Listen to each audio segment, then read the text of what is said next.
ఘటన కృష్ణా జిల్లా పామరిలోని జమిదికుంటూరులో చోటు చేసుకుంది. స్థానిక కౌలు రైతు గొల్లపూడి కృష్ణ సాగు చేస్తున్న 2 ఎకరాల పొలంలో ఒక్కసారిగా మంటలు చెలరేగాయి. ఈ ఘటనలో ఎకరం 70 సెంట్ల వరి చేను అగ్నికి ఆహుతైంది. తమ పక్కనే ఉన్న పొలంలో గడ్డి మోపు తగలడంతో గాలికి ఆ మంటలు తమ పొలం వైపు వచ్చి అంటుకున్నాయని కృష్ణ తెలిపారు. సుమారు 70,000 వరకు ఆర్థికంగా నష్టపోయాయని ఆవేదన వ్యక్తం చేశారు. ప్రభుత్వమే తనని ఆదుకోవాలని వేడుకున్నారు. బావగారండి జంబీదెంటుకూరు గ్రామం గొల్లపూడి కృష్ణ అండి 2 ఎకరాల 15 సెంట్లు కౌలు చేస్తున్నాడు. అనుకోకుండా ఒక రీతేమో కోత కోసాడు, కోసేసి మూడు చెలిగేసేసి నిప్పంటించాడు.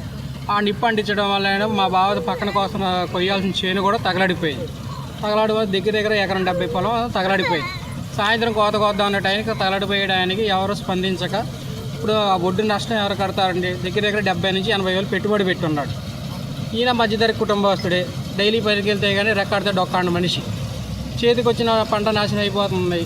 కనీసం రైతులన్నా పక్క అధికారులను స్పందించి మా బావకి గవర్నమెంట్ ద్వారా రావాల్సిన నష్టపరిహారాన్ని త్వరగా కల్పించి